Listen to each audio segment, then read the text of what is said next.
Daily attacks continue, inflicting death, injury, and untold suffering on ordinary Ukrainians, and destruction and damage to civilian infrastructure.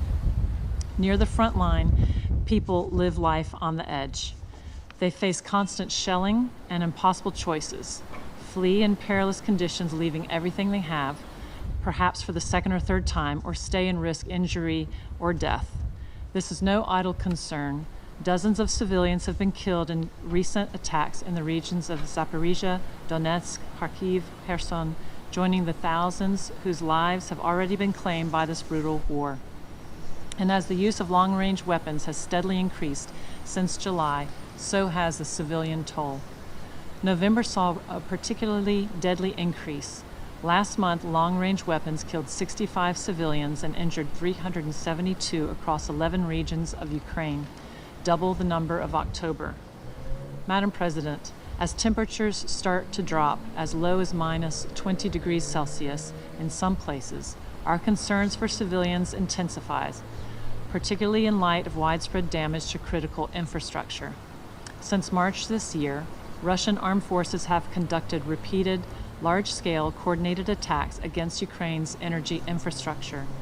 According to UNDP, more than 60% of energy generation facilities have now been damaged. Going into the coldest months of the year, civilians' access to electricity, gas, heating, and water have been severely affected. These impacts are exacerbated by a simultaneous and equally egregious increase in attacks harming humanitarian operations. Humanitarian offices, vehicles, storage facilities, and relief supplies have all been damaged, and humanitarian workers have not been spared. This year, the number of humanitarian aid workers killed in Ukraine has almost tripled, from 4 in 2022 and 5 in 2023 to 11 so far in 2024. Madam President, across Ukraine, some 14.6 million people currently need humanitarian assistance. 10 million people have now been displaced. Of these, 3.5 million people are being hosted in communities across every one of Ukraine's 24 regions, and around 6.5 million are refugees in other countries. This displacement is having a disproportionately negative impact on women and girls, particularly older women. Their exposure to gender-based violence has been heightened, and their access to support services hindered. Madam President, grappling with the freezing conditions and the dangers posed by missile attacks, the humanitarian community is doing all it can to provide people with the support they need. In 2024, more than 630 humanitarian organizations have provided at least one form of assistance to 7.7 million people across Ukraine. This includes essential support for the most vulnerable, the elderly, those with disabilities, and displaced people living in collective centers or along the front line. And OCHA and our humanitarian partners are working to increase funding to women's organizations, recognizing their critical role in the provision of life-saving care, safe spaces, and advocacy for women's rights amid conflict. Under the 2024-2025 Winter Response Plan, aid workers have also so far provided winter-related assistance to more than 144,000 people. 33% are older people, and 9% are people with disabilities. This assistance includes essential household repairs, support for water and heating systems, and providing access to safe and warm shelter for those that are displaced. Madam President, we're extremely concerned about the plight of an estimated 1.5 million civilians in need of support in the parts of the regions of Donetsk, Kherson, Luhansk, Zaporizhia under Russian Federation occupation. We remain unable to reach these people at any adequate scale. The failure to deliver assistance in these areas could have dire consequences, especially in winter. As we've said before, under international humanitarian law, all parties must allow and facilitate the rapid and unimpeded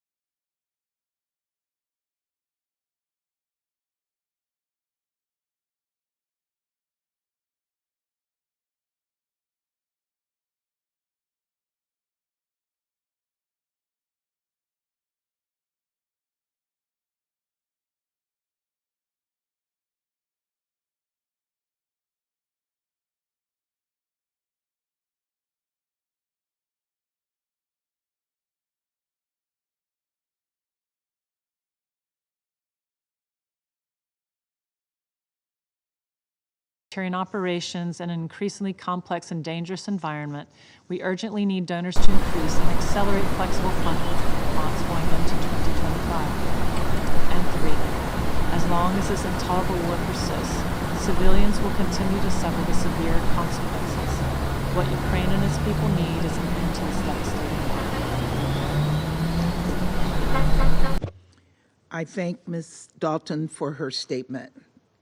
I now give the floor to those council members who wish to make statements. I give the floor to the representative of France.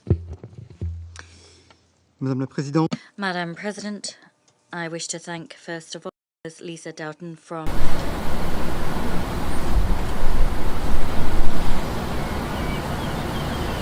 days now. Russia has been continuing its war of aggression against Ukraine in flagrant defiance of the United Nations Charter and international law. For more than 3 years now, it has continued to deliberately target civilian populations and civilian objects in violation of IHL. France condemns Russia's indiscriminate strikes. They continue to be ratcheted up against civilians.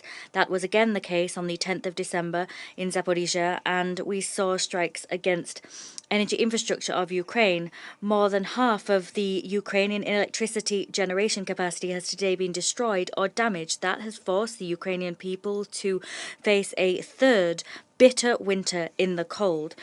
Russians' long-range strikes deep into the heartlands are far from the front lines and do not target direct military targets. Rather, they target civilian infrastructures that meet the essential needs of millions of Ukrainian people. These strikes violate IHL. We recall that it is incumbent upon Russia to uphold IHL and the humanitarian principles of distinction and proportionality. Russia must cease its deliberate strikes against civilians and civilian infrastructure. Madam President, France condemns the war crimes committed in Ukraine. Russia utilizes sexual violence as a weapon of war. Russia has forcibly transferred and deported Ukrainian children. Russia is once again listed in the latest annual report of the SG on children and armed conflicts. Russia is responsible for manifold human rights violations in occupied territories and for violations of humanitarian law against Ukrainian prisoners of war. The fate of 1.5 million Ukrainian people in the occupied territories is of concern. Russia must allow the access of humanitarian organizations to those people.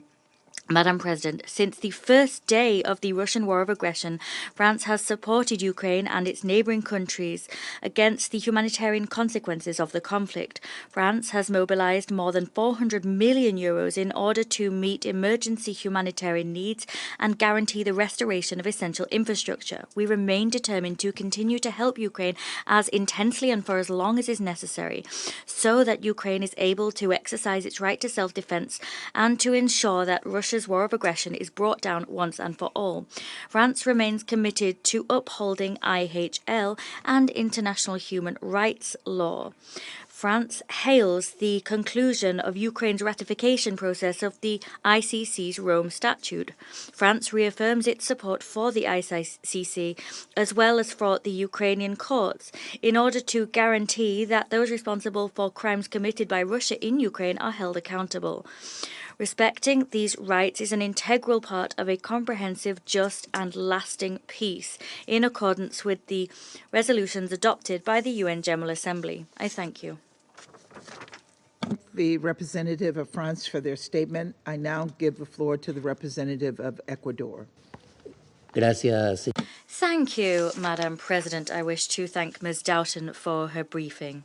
Since the beginning of the invasion in Ukraine, more than 12,000 civilians have lost their lives and 27,000 have been wounded.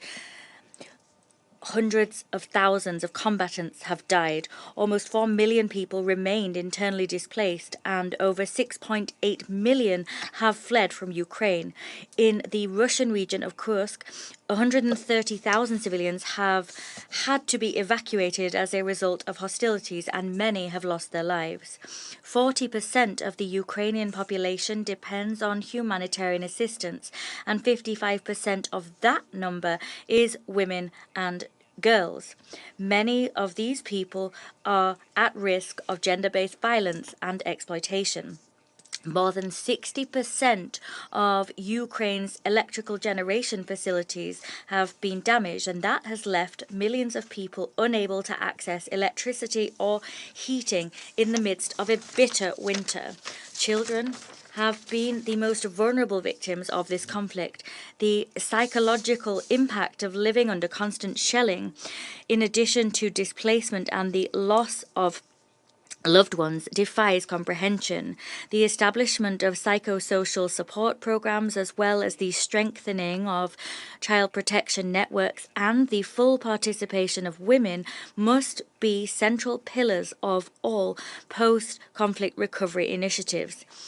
Ultimately, what we're seeing is a constant threat hovering over the civilian population, particularly in communities closest to the front lines of this unjustifiable war. President, colleagues, against this backdrop, the work of the United Nations and of humanitarian organizations has been a beacon of hope for millions of people.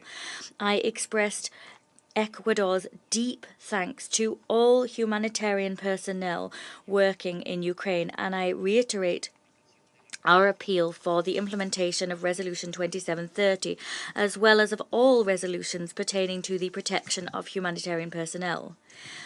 As co-penholder of the humanitarian file in Ukraine over the last 2 years, Ecuador has advocated for a person-centered approach, and one which focuses on mitigating human suffering. At a critical global juncture, at a time when we're seeing a dizzying rise in conflicts which deliberately erode global norms and structures designed to protect civilians, Ecuador will time and time again hammer home the obligation that parties have to protect the civilian population, protect civilian infrastructures, and comply with the principles of distinction, proportionality, and precaution as provided for under international humanitarian law. The recent attack against IAEA personnel on the road leading to the Zaporizhzhia power plant is deplorable, and Ecuador calls upon parties to exercise the utmost restraint in order to avoid a nuclear disaster, even an accidental one. Madam President, Excellencies, whilst Ecuador's mandate as an elected member of this council is coming to an end, our commitment to the principles we have upheld remains here and remains unwavering. On the 24th of February 2022, the central principles of the Charter were violated. That is, independence, sovereignty, and territorial integrity of a state. They were violated. Colleagues, the invasion of Ukraine defied once again, yet again, another fundamental principle of international law, namely the fact that there can be no territorial conquest through the use of force. Such conquest is null and void. There can be no such conquest through the use of force. Ecuador is convinced that even when military action is undertaken, efforts designed to adopt diplomatic and political measures to resolve the problem must continue and even be stepped up. The civilized conscience of humankind and that of all peoples of our globe repudiate war. Diplomacy, hearing the cries of the people, must leverage its full determination in the quest for peaceful and good faith solutions. History has taught us that to build a genuine peace, we must examine the roots of a conflict, just as we must current and future circumstances. Despite the fact that parties seem to be digging in their heels to resolve conflicts using military means, we must remain unwavering in our search for negotiated solutions which make peace possible through the restoration of the rule of law. This war has gone on for too long, and as it intensifies, the number of victims and suffering will only increase. I wish to conclude once again reiterating how grateful Ecuador is to the Secretary General for his efforts to bring about peace. Once again, I beseech this Council and the international community to step up their diplomatic efforts to put an end to this war, so that once and for all, we can bury the spectre that is the nuclear threat. The people of Ukraine, the people of Russia, and the world are calling for, and they deserve, peace. Thank you, Madam President. I thank the representative of Ecuador for their statement. I now give the floor to the representative of the Russian Federation. Madam President, we see today's meeting as a desperate attempt by the sponsors and the puppeteers of the Kiev regime to keep Ukraine afloat as a topic in the Security Council. And this under conditions when a large part of the international community is objectively losing interest in this topic. This comes as no surprise because of late, the Ukrainian President Zelensky passed his expiration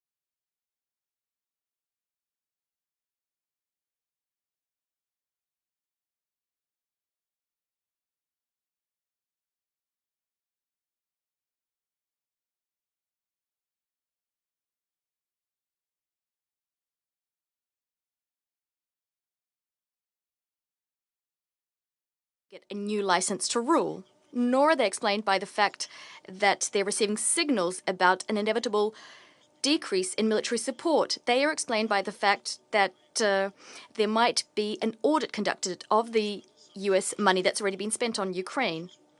This is the most frightening scenario for the Ukrainian authorities, mired in corruption. We've warned about this many times. This was recently reconfirmed by the new appointee for the incoming administration, the head of the FBI, Kash Patel. He said that I would ask Congress to investigate where this money went. The American people should get an answer to this. How can we trust this government when we give such large sums and do not receive reports on what they're spent on? End of quote. Mr. Kash Patel also intends to figure out whether the Ukrainian president used false security threats to get financial assistance from the US. It's worth noting that the Western media and the few independent media left in Ukraine are united in their assessment of the fact that this audit only spells trouble for the Ukrainian leadership and for their democratic accomplices. It's no surprise, it comes as no surprise that they are now engaged in a frenzy of activity. The National Security Advisor of President Biden, Jake Sullivan, was blunt. He said that the outgoing administration is going to do everything to give Ukraine every instrument to continue strengthening its position on the battlefield. He clarified that he is referring to en masse supplies of military equipment to spend every dollar which Congress has allocated by the time Biden leaves office, end of quote. Let me remind you that he's referring to a drawdown of $6.5 billion. However, as Western experts have pointed out, we're not referring to actual supplies of weapons to the Kiev regimes. It's practically impossible to do this in such a short period of time. What they're referring to is about how they're going to split the pie, how they're going to get kickbacks, which the incoming Trump administration intends to crack down on. We advise everybody to get their popcorn ready. There's going to be a lot of fuss in the coming months. The supplies of Western weapons and Western support to keep the Kiev posse afloat is something we're going to discuss at a separate meeting, which we've requested for the 20th of December. Colleagues, according to a recent Gallup poll, over half of Ukrainians are in favor of ending the conflict as soon as possible and are ready to accept inevitable territorial concessions. We know how biased Western sociologists are, which means we have every reason to believe that the real figure is much higher. The real sentiments in Ukrainian society can be seen in the fact that over 100,000 people have deserted, and Ukrainians on the whole are unwilling to fight for this inhumane corrupt regime which has usurped power in Ukraine in violation of the constitution. It is also confirmed by the fact that Ukrainians have been fleeing the free-for-all unleashed by the Ukrainian authorities, moving to Russia en masse, returning to ex-Ukrainian territories which are now part of Russia. Having picked up on these sentiments and receiving signals from Washington which are not reassuring, the heads of the Kiev junta have of late lowered expectations. They, and specifically the president, are not waxing lyrical as much about the peace plan. They're talking about ideas about how we can settle the crisis. This showy peace-loving should do nothing to fool us. They are united in the fact there is a common denominator. All of these ideas are a rehash of the Zelensky formula. Also, they are impossible to implement in practice, as they do not address the root causes of the Ukrainian crisis. In fact, this, just like the ideas of the turncoat Western politicians, all of this boils down to freezing the conflict along the contact line, giving up the territories which are now part of Russia, as well as security guarantees. The latest thing on the wish list of the Ukrainian president is to get from Joe Biden, before he leaves the White House, an invitation from NATO for Ukraine's territory within its internationally recognized borders, and to ensure that NATO's guarantees would extend to that part of Ukraine which the country currently controls, with potential for future expansion, end of quote. Even if we cast aside this very rich idea, we'd like to remind you that no freezing of the conflict with the Russian Federation is agreeable to us. We saw for ourselves with the Minsk agreements that we cannot trust neither the Kiev junta nor the West. We understand full well that the whole point of this exercise is to give the regime in Kiev a breather on the battlefield so that they can lick their wounds and rearm. There can be no discussion about NATO having a role in settling the Ukrainian crisis. NATO and the prospects of membership therein have been part of the problem since the very beginning, not part of the solution. If we analyze this new mindset, which the president has recently espoused, we call everyone to look at what's happening, not at what people are saying. And here everything is clear. Through its actions, the Kiev regime is continuing to opt for confrontation and raising the stakes. This is confirmed by the ongoing strikes using Western high-precision weapons, including the strikes on the 11th and 13th of December on military objects in Taganrog and Orel, using long-range Western missiles. Let me remind you that in an interview to Time magazine, Donald Trump said that these actions were stupid and a serious escalation. He said, and I quote, "I disagree very vehemently with sending missiles hundreds of miles into Russia. Why are we doing that? We're just escalating this war and making it worse." End of quote. We hope that these words uttered by the incoming president will be commented on by our US colleagues today. The Ukrainian leadership, past its expiration date, does not want to resolve the situation, and in fact they repudiated Hungary's proposal to introduce a Christmas ceasefire and an exchange of prisoners. On our side, we drew up a list of prisoners, but the Zelensky regime once again rudely, categorically rejected to take over 600 Ukrainian servicemen back. They've been in Russia for over a year. It's an open secret that ordinary Ukrainians who ended up on the front owing to the forcible mobilization are of no concern to the Kiev regime. They only want to trade militias from nationalist battalions as well as foreign mercenaries, which took part in military hostilities against Russia. The last thing I want to say about these pseudo-peace initiatives from the president, I'd like to remind everyone that the decree dated October 2022 banning negotiations with the Russian leadership has to date not been revoked.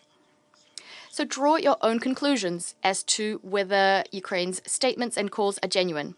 We don't rule out the fact that they are possibly a smokescreen for yet another escalation, as was the case in July and August of this year, just before the Ukrainians entered the Kursk Oblast. Madam President, we'd like to use this opportunity to draw members' attention to an incident that occurred with an IAEA Secretariat vehicle on the 10th of December. This occurred during a planned rotation of IAEA experts at the ZNPP. There were strikes on a vehicle that was transporting IAEA staff. The Russian motorcade was going back after it drove experts to the contact line, and it was also attacked. Thankfully, there were no victims. During rotations, and this is in fact the 25th rotation, the Russian Federation takes upon itself to ensure a truce and provides security guarantees to all staff. The Ukrainians have violated these obligations on a number of occasions, including in June and November of last year and in April of this year. According to IAEA Information Circular 264, the incident occurred when staff were driving across territory controlled by Ukraine to an area where they were supposed to cross the contact line. The driver saw an uncrewed aerial vehicle approaching from behind, so from the north where Ukrainian formations are stationed. Let me clarify that this occurred in the run-up to an emergency session of the Board of Governors of the IAEA called by Ukraine. We unequivocally condemn this provocation on the part of the Kiev regime, which put at risk the lives of IAEA staff and Russian servicemen, which were ensuring the rotation run smoothly. We call on international organizations and the international community to condemn yet another instance of Ukraine flagrantly violating international humanitarian law.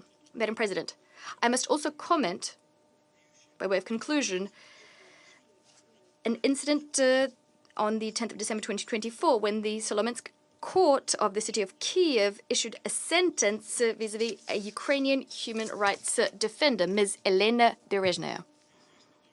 She's well known the world over. A 70-year-old human rights defender, an anti-fascist activist, she was sentenced to 14 years behind bars and the confiscation of her property. Prior to this, she was in detention for over 2.5 years, and in fact, in pretrial detention, she was tortured. Let me remind you, the Zelensky regime filed proceedings immediately after Elena spoke at an informal RA meeting, UN Security Council meeting called by the Russian Federation on the 22nd of December 2021. The basis for the sentence that was handed down was a letter Ms. Berezhnaya sent to the UN, which I quoted on the 28th of March 2022 at a General Assembly meeting. In other words, the Kiev regime is, before our very eyes, cracking down on this human rights defender because she spoke at our invitation here at the UN and also penned a letter to our organization criticizing the human rights situation in Ukraine. I'm interested to see whether today some of our Western colleagues, those who under different circumstances show such deep concern about the safety of briefers who've been invited by the UN, whether they'll exhibit an iota of conscience and courage to give an honest assessment of these actions on the part of Zelensky and his posse. Colleagues, we hope that those among you who really do seek peace in Ukraine after my statement today will have no illusions left about what Zelensky is really trying to achieve, what his posse is trying to achieve, and that you will see how far they are from bringing peace to Ukraine. Zelensky and his posse are prepared to sacrifice all of their citizens, to mobilize women and children just to hold on to power and to evade punishment for the crimes they've committed against their people. But the end of the criminal and rapacious regime is near. The front line is coming undone across the board. The territory under Ukraine's control is shrinking by the day. Meanwhile, Ukrainians are more actively seeking peace and refusing to go and fight. Our conditions for ending the conflict are clear and logical. They have nothing to do with those surrogate formulas, which do nothing to address the threat that Kiev poses for Russia. Formulas which of late have been very actively promoted by Kiev's Western allies. While they do this promotion work, we will continue to pursue the objectives of our special military operations by military means and respond to Kiev's provocations just like we did on the 13th of December. I thank you. I thank the representative of the Russian Federation for their statement. I now give the floor to the representative of Algeria. Thank you, Madam President. At the outset, I would like to thank Ms. Lisa Doughton from OCHA for her valuable briefing.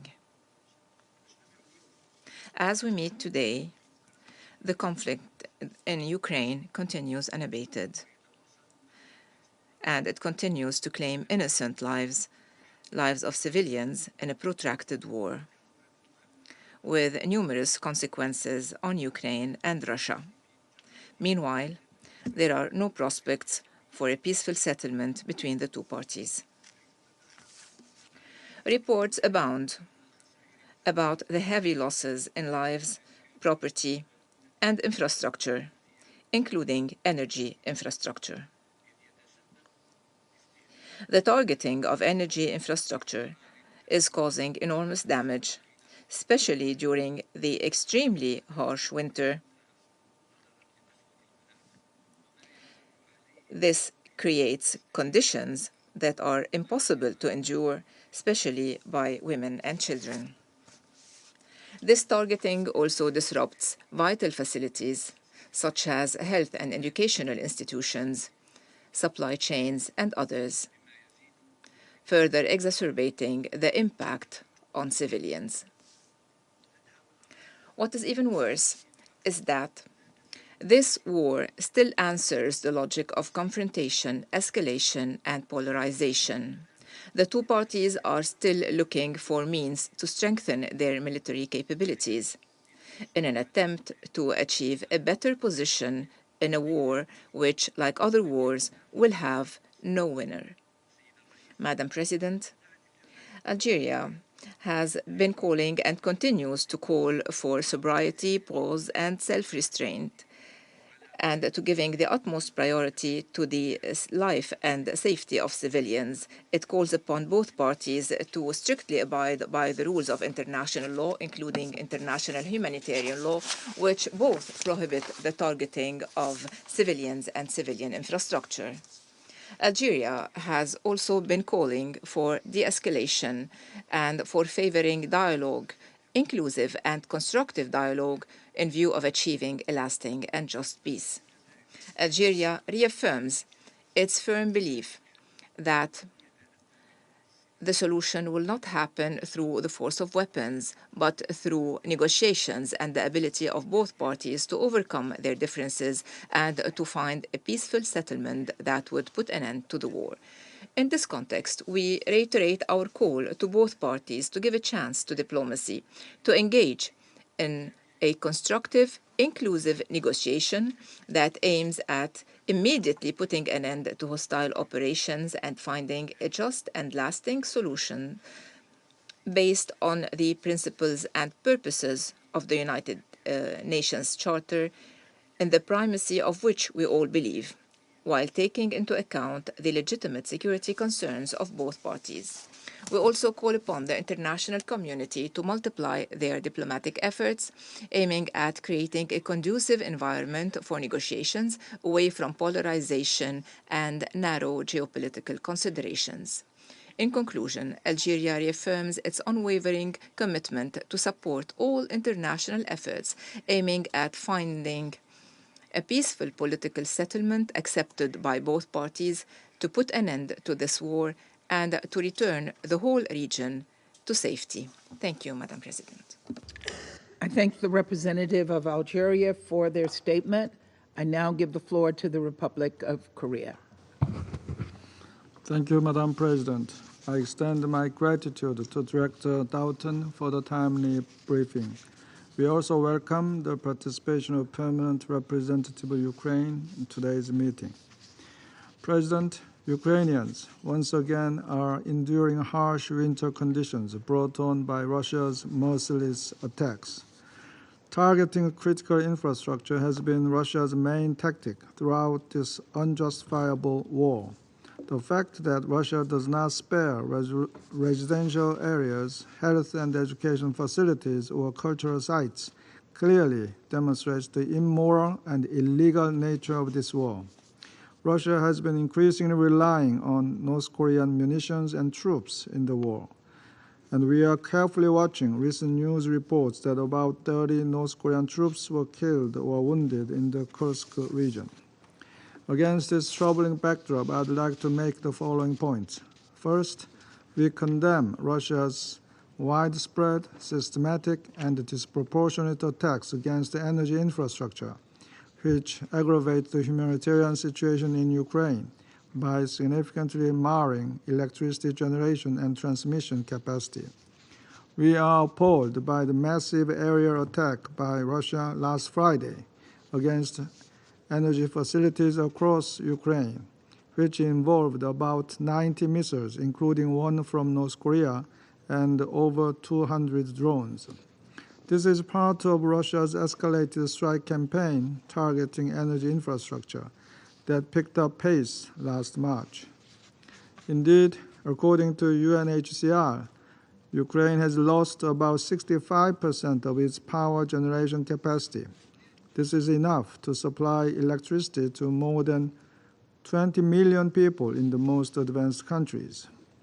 This immense destruction of energy infrastructure leads to the disruption of other essential services, such as heating, water supply, and sanitation. It has also seriously jeopardized public health care and education systems. Second, we emphasize that targeting civilian infrastructure indispensable to the survival of the civilian population constitutes a clear violation of international humanitarian law, as articulated in Article 54 of Additional Protocol 1 to the Geneva Conventions. It is in this context that the UN Independent Commission of Inquiry on Ukraine concluded that Russian armed forces had committed the war crime of excessive incidental death, injury, or damage. In this regard, my delegation supports international efforts to hold those responsible for such atrocities accountable.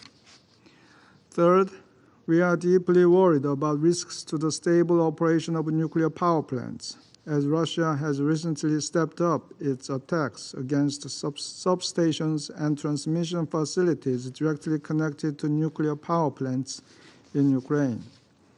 This has led to a significant reduction of electricity generation in Ukraine and even risks the most devastating consequences that this war could possibly cause, a grave nuclear accident. In this regard, we echo the IAEA Secretary General's concerns about the safety of Ukraine's nuclear power plants. Russia must immediately stop its attacks on them. Madam President, Russia's illegal invasion has already caused unbearable suffering for the people of Ukraine. Moreover, its impacts keep reverberating across the global community, undermining energy and food security worldwide. Russia must end this war by immediately withdrawing its troops from the internationally recognized territories of Ukraine. For our part, the Republic of Korea is committed to joining the international community's efforts to support Ukraine based on our bilateral Ukraine Peace and Solidarity Initiative. I thank you, Madam President. I thank the representative of the Republic of Korea for their statement. I now give the floor to the representative of Slovenia. Thank you, Madam President. I'd like to thank Director Doughton for her briefing. Madam President, anywhere we look, we see signs of the war intensifying. In the past year, the situation on the ground has been continuously worsening for the civilian population, with a significant increase in civilian casualties. The Human Rights Monitoring Mission to Ukraine verified over 1,400 deaths and injuries in September alone, the highest number in 2 years. Civilians in frontline and displaced communities already face dire living conditions, and with winter setting in, the situation is deteriorating by the day. While the humanitarian needs of the civilian population are growing, humanitarian access is in peril as a result of increasing insecurity and attacks against humanitarian facilities. World Food Programme alone has reported losing access to 160 frontline communities. In more than 1,000 days of war, WHO has verified over 2,100 attacks against healthcare facilities, a direct violation of IHL. And in 2024, casualties of health workers and patients from these attacks have nearly tripled compared to last year. At the same time, Russia is continuing with its campaign of destruction of Ukraine's civilian energy infrastructure. Since the last time we met on this topic in September, over 5,000 air, missile, and drone strikes were recorded across Ukraine. The figure has almost doubled in comparison to the same period of 2023. Many of these attacks have been targeting energy infrastructure, decimating Ukraine's power and heat generation capacity. 8 power plants and over 800 heat supply facilities, all gone. Now, Russia moved onto the power grid again. Late last month, nearly 200 missiles and drones were launched, leaving more than 1 million households without power. The situation further deteriorating just a few days ago. As temperatures plunged below 0 degrees centigrade across Ukraine, Russia launched one of its largest aerial attacks with nearly 300 drones and missiles, again, directed against civilian energy infrastructure. These hideous attacks are clearly not directed against legitimate military targets and are an evident violation of the international humanitarian law. Colleagues, grave violations of international humanitarian and human rights law must not go unpunished, and the perpetrators must be brought to justice. Madam President, the attacks against the energy grid are raising severe concerns about the safety and security of Ukraine's nuclear facilities. Slovenia strongly condemns the attacks. A stable electricity grid is essential to ensure nuclear safety at Ukraine's operating nuclear power plants. Colleagues, a nuclear accident in the midst of war would be catastrophic for Ukraine, devastating for the wider region, and would have global impacts. And this Council should make every effort to prevent it. I thank you, Madam President. I thank the representative of Slovenia for their statement. I now give the floor to the representative of Guyana. Thank you, Madam President. I thank Director Doughton for the update and echo her concern about the grave humanitarian impact of this war. The sobering statistics heard this afternoon once again underscore the fact that civilians are bearing the brunt of this conflict.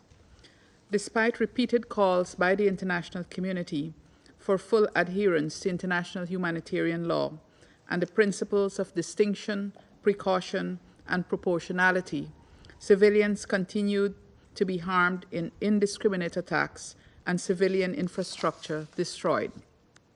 Moreover, the continuous attacks against energy infrastructure heightened concerns about more power outages in the cold winter months. These attacks have already disrupted access to essential services across Ukraine, impacting the most vulnerable, older people, low-income households, people with disabilities, and those who are internally displaced. This situation cannot be allowed to continue. The parties must uphold their obligations under international humanitarian law, including the prohibition on deliberate and direct attacks against civilians and other protected persons and objects. We call for immediate action to ensure full, unhindered humanitarian access, including in occupied areas, and call upon the international community to use whatever influence possible to urge the parties to comply with their obligations under international law. Madam President, Guyana also registers its grave concern about the precarious situation surrounding Ukraine's Zaporizhzhia nuclear power plant, and the fact that attacks have not only been directed at the plant, but more recently against an IAEA vehicle and staff. We deplore such attacks and demand that the parties to the conflict take all necessary measures to ensure the safety and security of IAEA staff and property and safeguard the integrity of the plant. Guyana again stresses the urgency of resolving this conflict through peaceful means. The longer it is allowed to continue will only heighten the risk of even graver consequences for all concerned. We further reiterate our call for the Russian Federation to immediately withdraw its military forces from the internationally recognized territory of Ukraine, and for the parties to commit to a serious political and diplomatic process toward ending the conflict. The parties must be encouraged to engage in good faith and to bring an end to the suffering of the millions of men, women, and children in Ukraine and Russia. Pending the outcome of such a process, the parties must prioritize the rule of law and the welfare of civilians. In closing, Guyana stresses the urgency of resolving this conflict through peaceful means. We remain supportive of all efforts of the United Nations Secretary General and other willing partners who have been working diligently toward peace and are prepared to do our part. I thank you. I thank the representative of Guyana for their statement. I now give the floor to the representative of Malta. Thank you, President, and I also thank Ms. Houghton for her sobering briefing. During the last 4 weeks, we have continued to witness a steady and increasing escalation in Russia's illegal war of aggression in Ukraine. The list of escalatory measures is deeply concerning. It includes the launch of several missile and drone attacks against Ukrainian cities, including the capital Kyiv, to the deployment of a new ballistic missile on the battlefield. The systematic targeting of Ukrainian civilian infrastructure, in particular energy infrastructure, is unacceptable. These attacks are being conducted with the sole intent of damaging Ukraine's energy capacity amidst the ongoing cold temperatures, with winter only days away. This Council must reiterate in no uncertain terms its call on all parties to fully uphold international humanitarian law, and in particular the principles of distinction, proportionality, and precaution. The international community must stand with Ukraine while it prepares to face another winter engulfed in a conflict with a relentless barrage on its energy infrastructure. President, Malta continues to call for full and unfettered safe access for all humanitarian workers currently operating on the ground in Ukraine. OSHA's updates on the humanitarian needs of the Ukrainian people are sobering. The war has displaced more people in Europe than what we have witnessed since the Second World War. Malta also reiterates its deep concern regarding the provision of military assistance from DPRK and Iran to the Russian Federation, as well as the deployment of troops from the DPRK on the front lines in Ukraine. We call on all states to stop supporting and enabling Russia's illegal war of aggression. We also reiterate the need for full accountability for all crimes committed by Russia and Ukraine, and reaffirm our support to the ongoing work of the ICC, the Independent International Commission of Inquiry on Ukraine, and the Register of Damage for Ukraine. Furthermore, we reiterate our support for the establishment of a special tribunal for the prosecution of the crime of aggression against Ukraine. President, this Council must redouble efforts and strive to achieve a comprehensive, just, and lasting peace in Ukraine, in line with the UN Charter. During the remainder of our term on the Council and beyond, we will continue to support all efforts aimed at achieving such goals.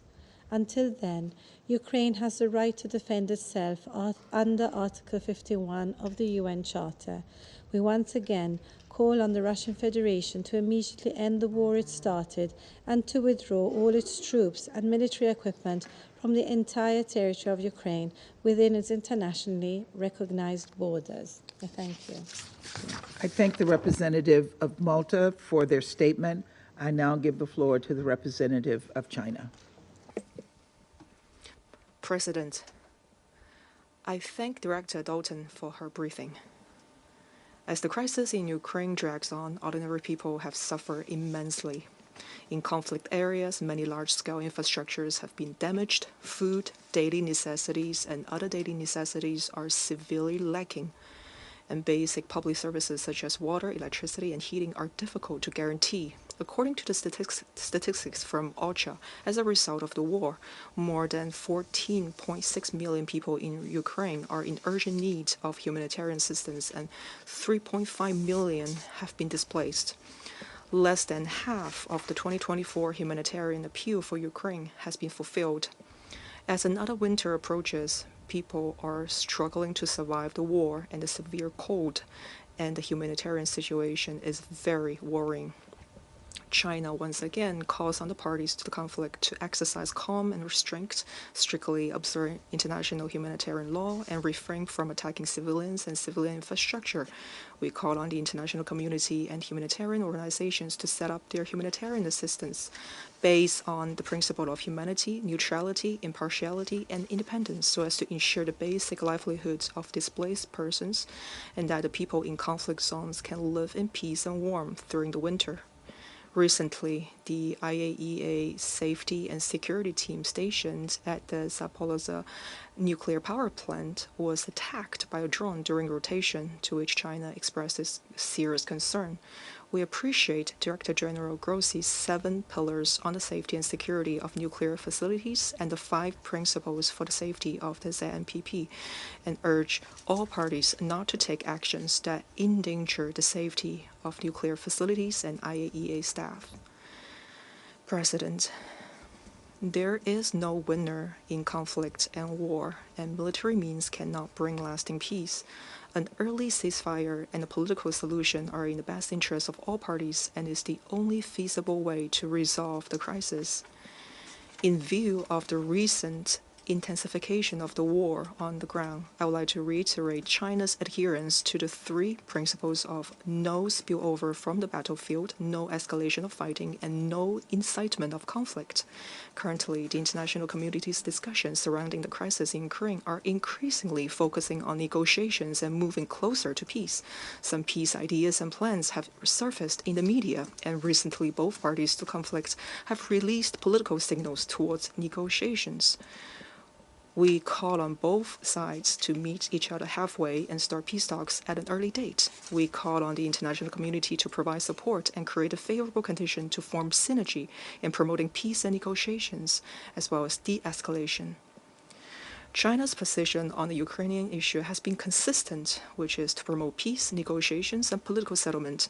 We insist on working for peace and promoting talks. We always maintain that the sovereignty and territorial integrity of all countries should be respected, the purposes and principles of the UN Charter should be observed, and the legitimate security concerns of all countries should be taken seriously. All efforts that are conducive to the peaceful resolution of the crisis should be supported. We have actively engaged in shuttle diplomacy, initiating the establishment of Friends for Peace group on the Ukraine crisis in the UN. With countries of the global south, such as Brazil, we have only one goal in mind: to mobilize voices for peace, promote consensus for peace, and support efforts for peace.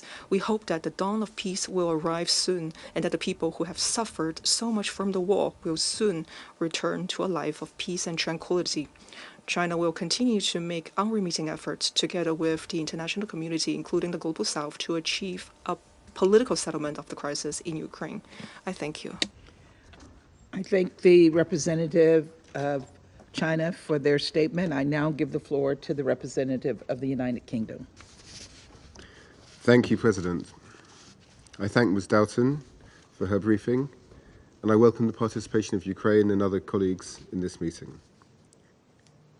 President, it is a tragedy and an outrage that once again we are having to address the appalling impacts of Russia's illegal invasion. I'd like to make 3 points. First, the humanitarian cost of Russia's barbaric war has been immense. This year, 14.6 million people, 40% of Ukraine's population, required humanitarian assistance. At least 10,000 civilians have been killed and over 18,500 injured. 6 million Ukrainian refugees are registered across Europe. 3.6 million people are internally displaced in Ukraine. This winter, following a total of 12 major strikes on their energy system in 2024, Ukrainians face limited access to power, water, and heating. The most recent of these came last Friday. Over the course of these attacks, All 3 of Ukraine's operating nuclear power plants have been forced to reduce generation, and millions have been left without power. The targeting of substations providing electricity to nuclear plants directly threatens the safety of Ukraine and the wider region. In this regard, we welcome the resolution adopted by the IAEA's Board of Governors last week. Russia's suggestion to the IAEA is that the solution to the threat that Russia itself is causing is to put the affected power stations into cold shutdown. This cynically ignores the further humanitarian impact this would have on the civilian population. The solution is simpler. Russia should cease these reckless attacks on Ukraine's energy infrastructure and adhere to the IAEA DG's 7 pillars for nuclear safety and security. Second, President, recent Russian operations have triggered significant displacement in the east, including of the elderly and less mobile, and people with disabilities requiring specialized assistance. People are hiding in basements with no access to services. The humanitarian operating environment remains increasingly difficult. Russia continues to block meaningful access for humanitarian organizations to occupied areas.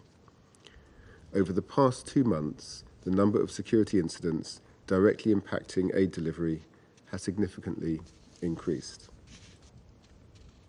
Third, the UK is providing $126 million in humanitarian aid this year, bringing our total contribution to over $576 million. We have also contributed over $80 million to the Ukraine Energy Support Fund since the start of the full-scale invasion, and committed nearly $467 million in grants and loans overall to the energy sector. Continued provision of air defense to defend Ukraine against Russian strikes remains vital. In conclusion, we call on the Russian Federation to uphold its commitments under the UN Charter by withdrawing its troops from Ukraine and ending this brutal war. I thank you. I thank the representative of the United Kingdom for their statement. I now give the floor to the representative of Sierra Leone. Thank you, Madam President. Let me thank Ms. Lisa Doughton, Director of the Financing and Partnership Division of OCHA, for a very insightful briefing.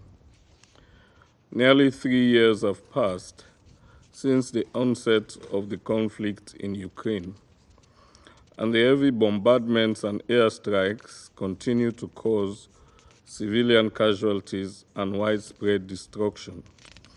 Homes, schools, hospitals, and vital civilian infrastructure, including energy systems, have been severely damaged, leading to an ongoing and dire humanitarian crisis. As we enter yet another winter season in Ukraine, Sierra Leone underlines the critical need to address the impact of the conflict on Ukraine's infrastructure, particularly its energy systems, and the immense challenges this poses for civilians during the winter months. According to the Wilson Center, Ukraine is facing a severe energy crisis this winter, exacerbated by attacks on its energy infrastructure in March, April, and in August 2024. With a peak demand of 18 gigawatts on freezing days, that is minus 10 degrees Celsius or 14 degrees Fahrenheit, only 12 to 13 gigawatts will be available. And even with 1.7 gigawatts of potential imports from Europe, there remains a significant shortfall. Daily blackouts could last 10 to 12 hours, with the situation worsening due to further attacks. These prolonged outages will strain critical services, including water supplies, ultimately placing lives at risk. The extreme cold this winter will further exacerbate the toll on the population and put tremendous pressure on an already overstretched healthcare system. The lack of heating, electricity, water, and gas will make daily life unbearable, particularly in high-rise buildings that rely on electricity for elevators and water pumps. This may trigger a renewed wave of internally displaced persons and refugees, as some areas of Ukraine could become uninhabitable. It is also reported that Ukraine's energy infrastructure has been regularly targeted since the start of the conflict in 2022, with significant damage to substations, power plants, and transmission lines. The occupation of the Zaporizhzhia nuclear power plant alone has reduced Ukraine's power generation capacity by 6 gigawatts. Madam President, the extent of the damage to Ukraine's energy infrastructure is stark. Since 2022, 18 combined heat and power plants, 800 heating facilities, and critical gas storage systems have been damaged. In 2024 alone, over 400 missile and drone strikes have targeted energy sites, including 7 thermal plants, 4 hydroelectric plants, 17 substations, and a gas storage facility, resulting in a 9-gigawatt loss in capacity. By August 2024, nearly 50% of energy facilities were offline, requiring an estimated $1 billion for repairs. $1 billion, I'm sorry. A major attack in August left 8 million households without power, marking Kyiv's first blackout since 2022. Sierra Leone is thus deeply concerned about the devastating impact this continued targeting of energy infrastructure has had on the provision of essential services to Ukrainian civilians. The International Energy Agency reports that Ukraine faced a significant power deficit over the summer of 2024 when generation capacity fell 2.3 gigawatts short of peak demand, despite electricity imports from neighboring countries. This summer deficit led to daily power cuts across Ukraine, disrupting daily life and economic activity. While Ukrainian citizens have showed resilience in the face of these hardships, the lack of electricity for essential services such as elevators and water pumps has made life increasingly difficult. The full effects of this crisis were partially masked by a warmer weather during the summer. But as winter set in, this situation is going to get worse. Sierra Leone echoes the IEA's assessment that Ukraine's energy infrastructure is extremely fragile heading into this winter season. Despite ongoing repair efforts, much of the lost capacity may not be recoverable, and the pace of repairs may not keep up with the scale of new damage from further attacks. We are thus deeply concerned that further destruction of energy infrastructure will exacerbate the challenges civilians face this winter. According to OCHA's report from 30th October 2024, this winter is expected to be the most difficult for Ukrainians since the conflict began. The harsh winter, which can last up to 6 months, brings temperatures that can drop as low as minus 20 degrees Celsius, with an average range of between minus 4.8 and 2 degrees Celsius. All regions of Ukraine experience temperatures below minus 10 degrees Celsius during winter months. To address these winter-specific needs, the humanitarian community has launched the 2024-2025 Winter Response Plan, appealing for $492.1 million to assist 1.8 million people with critical winter-related support. Sierra Leone calls on the international community to support this plan.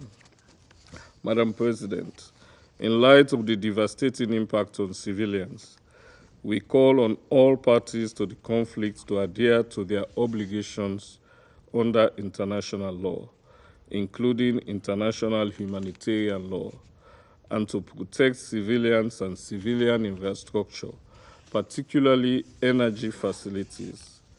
We urge all parties to prioritize the protection of critical infrastructure to prevent further harm and ensure the restoration of essential services for the well-being and stability of the civilian population. We reiterate our call for immediate steps towards a cessation of hostilities and for the parties to engage constructively in good faith to find a political and diplomatic solution that respects the sovereignty and territorial integrity of Ukraine within its internationally recognized borders. I thank you. I thank the representative of Sierra Leone for their statement. I now give the floor to the representative of Switzerland. Merci. Thank you, Madam President. I'd like to thank Ms. Lisa Doughton from OCHA for her briefing. Over the last 2 years, Switzerland has expressed its views on Ukraine in this chamber on many occasions. The Ukrainian people have always been front and center of our concerns. Today is no exception. Over 14 million people in Ukraine are currently in need of humanitarian aid. The number of civilian casualties has surpassed 40,000. Over 10 million people are either displaced or refugees. Persistent bombardments have created an environment of fear and uncertainty. Winter threatens to exacerbate the humanitarian situation, which is already precarious. While temperatures have dropped below zero, Russian attacks continue to disrupt essential services. Madam President, attacks on Ukraine's energy infrastructure, the latest of which occurred just a few days ago, are particularly disquieting. They have resulted in power cuts across the country, as well as the loss of access to essential services, such as water and heating. Over half of Ukraine's energy facilities have been either destroyed or damaged. Switzerland condemns the systematic large-scale attacks, which may constitute war crimes and/or crimes against humanity.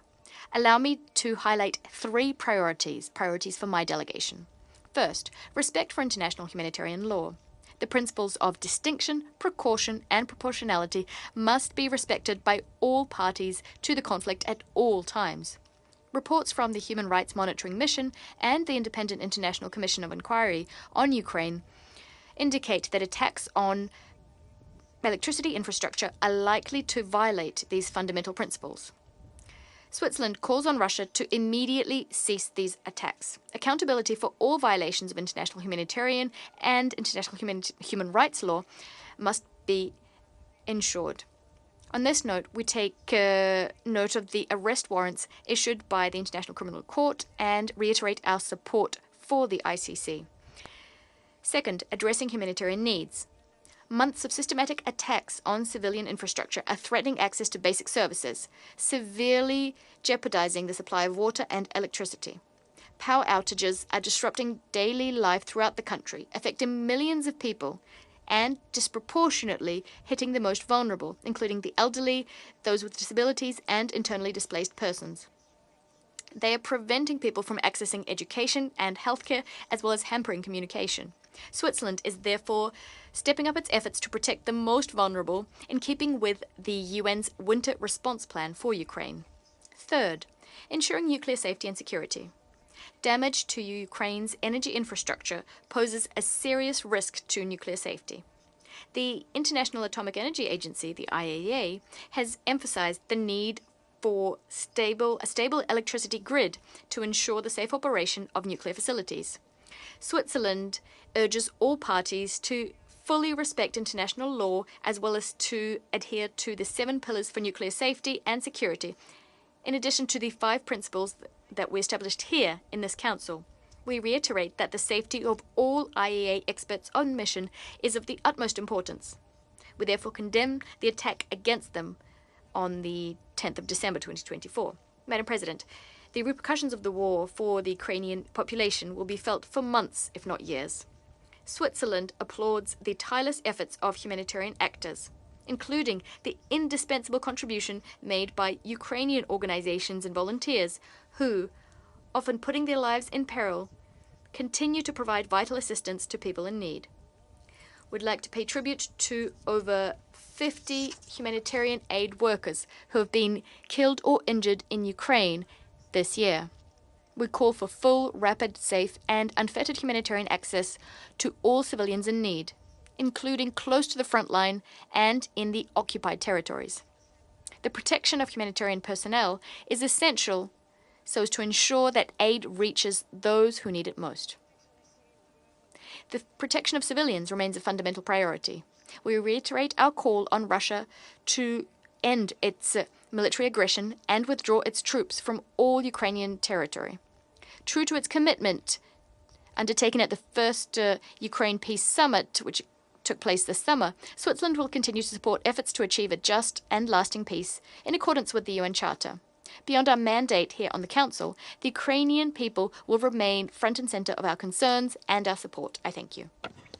I thank the representative of Switzerland for their statement, and I now give the floor to the representative of Mozambique. Thank you, Madam President.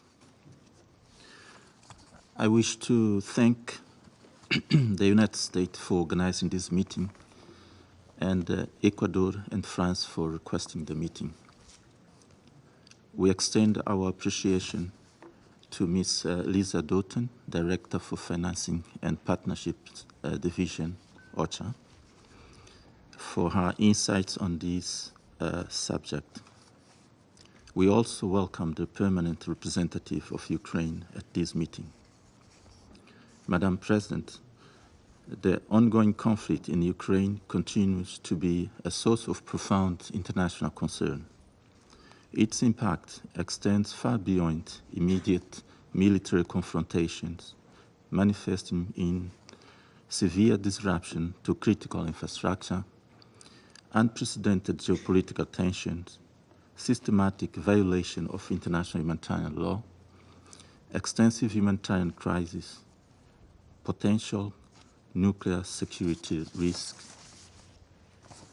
the violation of human rights, disrespect for the international legal regime on the protection of civilian population and critical civilian infrastructure highlight the devastating and overmounting impacts of this protracted conflict. The conflict's consequences are particularly acute in Ukraine's energy sector, where civilian populations face extreme vulnerabilities, especially during the challenging winter months. Moreover, the global repercussions include significant energy market volatility, supply chain disruption, and widespread economic uncertainty. Madam President, as long as this conflict drags on, the consequences will inevitably continue to have far-reaching and dramatic consequences on various fronts. We emphasize three fundamental principles. Firstly, all parties must recommit themselves to ensure the protection of civilians, fully adhering to international humanitarian law and the international human rights law, including relevant Security Council resolutions. Secondly, the principles of distinction, precaution, and proportionality must be scrupulously adhered to and upheld by all parties. Thirdly, reaffirming the importance of the International Atomic Energy Agency's 7 pillars for nuclear safety and security during an armed conflict, as outlined by the International Atomic Energy Agency, and the 5 principles for ensuring nuclear safety and security at Zaporizhzhia nuclear power plant. Madam President, the persistent reliance on military solutions has demonstrably perpetuated a destructive cycle of violence and instability. The harsh reality conclusively shows that the military approaches are neither sustainable nor productive. Continuing to ignore these fundamental truths is no longer tenable. There is no doubt that the time is nigh to give peace a true, genuine chance.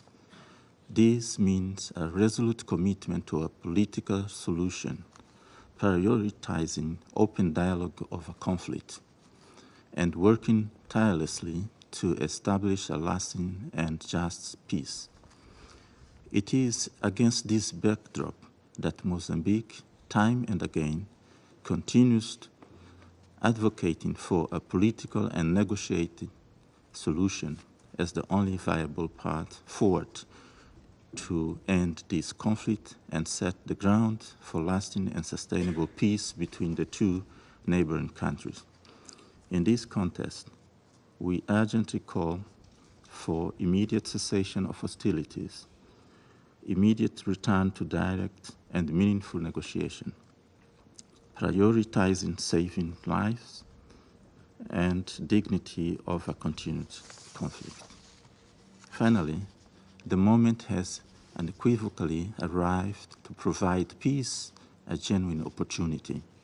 This demands a resolute commitment to political dialogue, prioritizing diplomatic engagement over military confrontation, and working tirelessly to establish a lasting and just peace between the neighboring countries. I thank you, Madam President. I thank the representative of Mozambique for their statement. I now give the floor to the representative of Japan. Thank you, Madam President. I thank Ms. Stoughton for her sobering briefing. Since the day Russia started its aggression against Ukraine, in a blatant violation of the UN Charter, lives have been upended, cities shattered, and the very principle of sovereignty and peace systematically trampled upon. Russia's unprovoked aggression continues to devastate critical civilian infrastructure, particularly Ukraine's energy systems. Last Friday, in a brutal continuation of the massive strikes on November 17th as well as November 27th to 28th, Russia unleashed hundreds of missiles and drones on Ukraine's energy infrastructure. These merciless attacks have caused widespread power outages, leaving millions without electricity or heating, and severely damaged key power plants and substations. We are appalled by the scale of devastation and strongly condemn these attacks by Russia. Such attacks further exacerbate the humanitarian crisis in harsh winter. Alarmingly, this situation has entered a dangerous phase with the deployment of DPRK troops to Russia, now engaged in a combat against Ukraine. We are deeply alarmed by the deepening cooperation between the two. We condemn in the strongest possible terms this unlawful, unjustified, and unacceptable military cooperation, ignoring all the relevant Security Council resolutions. Madam President, the deliberate targeting of energy infrastructure is deplorable and has far-reaching consequences. Beyond energy systems, the ripple effects have impacted other facilities, including medical centers, straining already overstretched emergency services and placing first responders in grave danger from secondary strikes while they carry out life-saving missions. In this context, my delegation is deeply troubled by Russia's clear and persistent disregards of international law, particularly international humanitarian law. Targeting civilians and civilian infrastructure constitutes a flagrant breach of IHL. The global community must ensure that those responsible face justice, holding perpetrators of IHL violations and other egregious acts fully accountable. Madam President, Japan has been unwavering in its commitment to assist Ukraine in addressing the grave challenges stemming from these attacks. Last month, Japan delivered a substantial package of power-related equipment to Ukraine, including gas turbine, 15 variable frequency drives for water pump facilities to Kharkiv city, 2 gas piston cogeneration units for Odessa city, and 32 small-scale power generation to Kharkiv Municipal Agency of Water Resources. These efforts will mitigate the severe impact of winter conditions on civilian population. The international community must act collectively to assist Ukraine in addressing these urgent needs and rebuilding its critical infrastructure. Japan once again strongly demands that Russia withdraw from Ukraine immediately and unconditionally. Japan also affirms its unwavering solidarity with the Ukrainian people and will continue to stand by Ukraine, advocating for the protection of civilians and the restoration of essential services. I thank you. Representative of Japan for their statement. I shall now make a statement in my capacity as representative of the United States. Thank you, Lisa Doughton, for your briefing. In December, the weather in Ukraine hovers below freezing. It's not uncommon for the temperature to drop at night to 4 below Fahrenheit. That's 20 below Celsius. Just 3 years ago, before the country was consumed by Russia's brutal, senseless war, Ukrainians could avoid the snow and the wind and the damp. But now, as Russia continues to attack Ukraine's energy grid, the cold is inescapable. Yet, paradoxically, today, instead of addressing this issue, Russia's PR uses his time to attempt to interpret what he believes to be the policies of the next administration, something that is not in his purview, particularly when he can't explain Russia's own policy of aggression against Ukraine. Since March 2024, Russia has destroyed around half of Ukraine's power generation capacity, leading to rolling blackouts that affect every Ukrainian across the country. Some 3.5 million of those people are living without power at all. For those whose windows and roofs have been lost to Russian strikes, there is little they can do to keep out the frigid air. These attacks, including drone strikes and now cluster munitions, have only increased in frequency these past few months. Just days ago, Russia launched one of the largest area assaults yet, using drones and missiles to target Ukraine's energy grid and other critical infrastructure. In just one day, Russia took out 2 gigawatts of power availability. That's enough power for over 1.5 million homes. Ukraine's energy workers are working heroically to keep their countrymen warm. But despite their efforts and despite assistance from the United States and other international partners, the power generation deficit Russia has created in Ukraine will likely persist long into the next year, leaving Ukrainian households with power outages of up to 20 hours per day. And then there is the potential risk of nuclear disaster posed by Russia's reckless seizure and occupation of Zaporizhia nuclear power plant. Of course, we know the weaponization of energy is just one facet of Putin's war of conquest. Over the past 3 years, Russia has killed more than 12,000 civilians, nearly 28,000 more have been injured, and millions have been displaced in attacks on schools and shops, homes and hospitals. Still others have been forcibly transported into Russia, children, stolen from everything they've ever known, many still missing to this day. As discussed earlier this month, these atrocities were orchestrated and overseen by the highest levels of the Russian government, war crimes and crimes against humanity, unleashed in systematic violation of Russia's obligations under international law to protect civilian life and civilian infrastructure. And Russia is not acting alone. It relies on Iran for drones and other weapons, launching record numbers of Iranian Shahed attack UAVs at Ukraine's power grid. It relies on the DPRK for missiles, ammunition, and soldiers, positioning North Koreans on Russia's front lines under the command of the Russian military. And it relies on China to maintain its war industrial base, supplying it with machine tools, microelectronics, and other weapons components, and to give it political cover, including right here in this council. Thanks to Russia and its enablers, Ukraine is experiencing a humanitarian crisis, but this humanitarian crisis is not limited to Ukraine. Russia's assault on agriculture has threatened food security for tens of millions of the world's most vulnerable, especially in the Sahel. This destruction is compounded by Russia's attacks on merchant ships in the Black Sea and surrounding seaports, which have killed and injured dozens of people and only further impeded delivery of much-needed grain.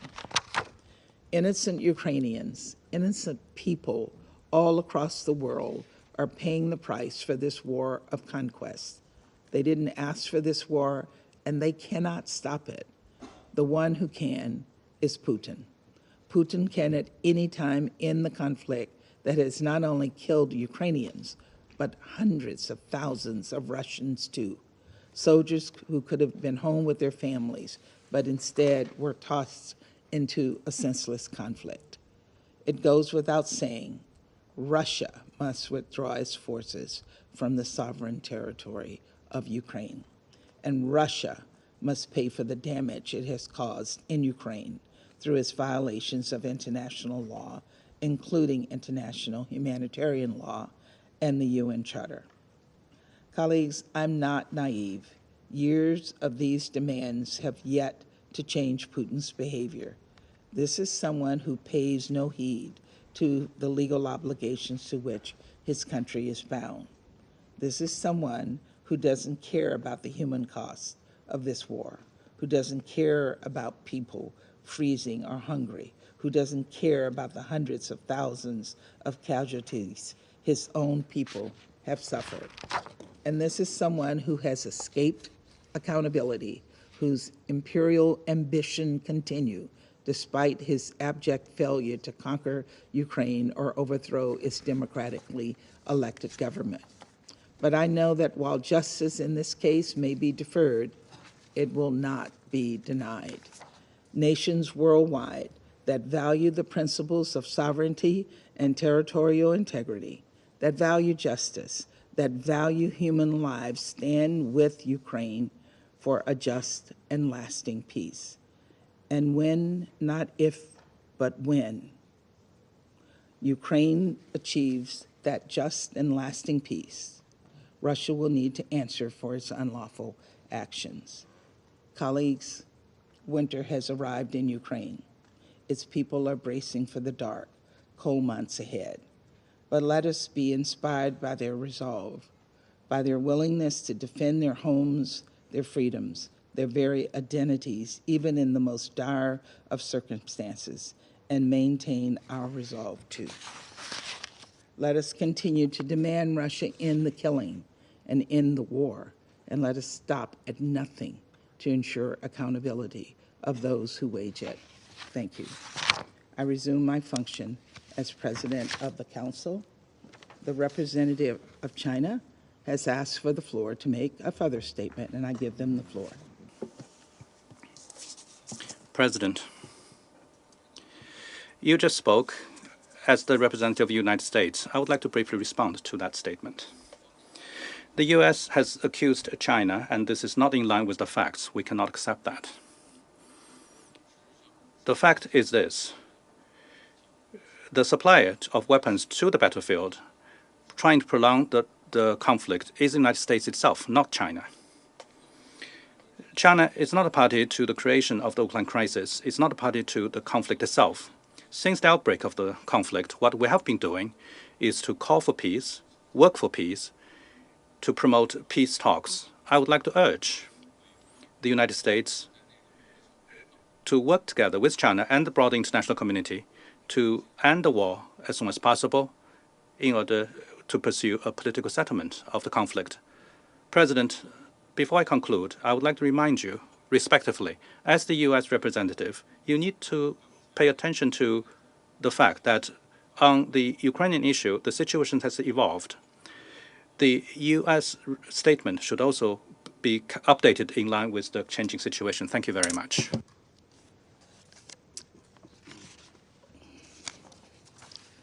I shall make a further statement in my capacity as representative of the United States. I appreciate China's response to our statement, but our statement was not accusation, it was fact, that China is providing sustenance and support for Russia's efforts in Ukraine. What we all want to see in Ukraine is peace, and that peace is about Putin pulling his troops out of Ukraine. Thank you very much. I resume my function as president of the Council, and I presume that the representative of China has asked for the floor to make a further statement, so I give him the floor. Thank you, President. I shall be very brief. We have not provided any lethal weapons to any party to the conflict. With regards to the dual-use items, we have exercised strict control. Along with the international community, we are working towards the peace, and this is what we've been doing, and we hope the U.S. will do the same. Thank you. Thank you. I thank the representative of China for his statement. I now give the floor to the, I'm sorry, I lost my way, to the representative of, of Ukraine. Thank you, Madam President. Distinguished members of the Security Council, Director Dutton, I also recognize here the residual presence of the Russian delegation in the Soviet seat. As the capo regime who keeps selling you popcorn, today, in a very perverse way, is trying to take on the mantle of the future FBI spokesperson. No doubt that the founder of the FBI, known as Charlie the Crook Chaser, is getting all shook up in his grave, ready to chase the Putin's envoy. We are grateful to France and Ecuador for initiating this meeting to highlight the dire humanitarian consequences of the Russian invasion for the people of Ukraine. The onset of the cold winter season has again exposed the fact that Russia's practice against Ukraine's civilian population amount to acts of genocide. By targeting critical energy infrastructure in an attempt to deprive Ukrainians of electricity, heat, and running water, Russia deliberately inflicts on them living conditions calculated to bring about their physical destruction in whole or in part. Such acts fall under one of the definitions of genocide as per 1948 Convention on the Prevention of and Punishment of the Crime of Genocide. Last Friday, December the 13th, Ukraine faced one of the largest attacks yet against its energy system. 94 missiles and 193 drones targeted critical energy facilities across the country. It's worth noting that our air defense systems, including F-16 fighter jets, successfully intercepted 84 of these missiles. We reiterate our profound gratitude to all allies who continue to bolster Ukraine's defense capabilities. Their contributions are not only acts of solidarity, but also critical measures in the prevention of genocide, a noble and principled commitment that will be forever held in esteem by history. It is alarming that Russia again targeted facilities crucial for the stable operation of Ukraine's nuclear power plants. 5 out of 9 operating reactors had to reduce power following Friday's attack. It speaks volumes that this happened less than 24 hours after the IAEA Board of Governors adopted its resolution on implications of unstable energy infrastructure critical to safety and security of nuclear power plant. Ukraine is grateful to all states that voted for this document. It is clear, however, that when dealing with Moscow, the strengths of diplomacy must be backed by the strengths of weapons and sanctions. Moreover, as Russia attacks not only Ukrainian energy facilities but also IAEA convoys, as did on December the 10th on a road in the Zaporizhzhia region. Madam President, last Friday's strike was the 12th carried out by Russia against our energy infrastructure in 2024 alone. For these strikes, Russia used about 1,100 missiles, both cruise and ballistic ones.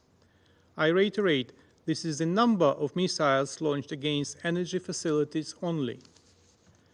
Russia continues to use munitions containing toxic chemicals, and we have documented 4,950 cases since February 2023.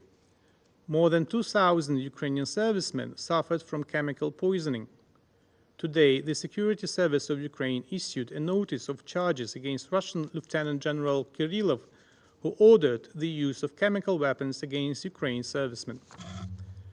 A lot of other deadly weapons remain in Russian stockpiles, mostly from the Soviet times. Guided aerial bombs are among the deadliest.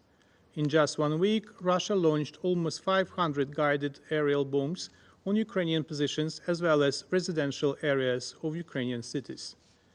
According to the Office of the High Commissioner for Human Rights, in September-November alone, Russia's guided aerial bombs killed 108 civilians and injured 755 in Ukraine, representing 25% of all civilian casualties in the period.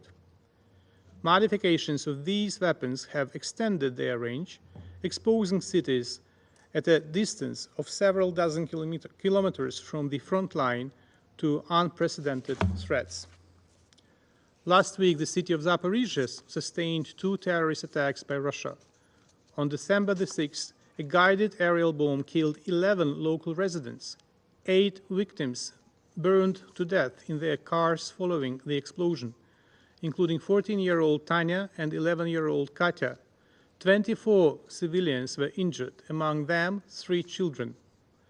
In 4 days, on December the 10th, Russia again attacked Zaporizhzhia, this time with Iskander ballistic missile, hitting a private medical facility and nearby buildings. 11 people were killed, including 4 medical workers, and 22 were injured. The Kremlin also deliberately targets humanitarian personnel. Since February 2022, Russian forces have killed at least 99 Ukrainian rescuers and injured about 400 others.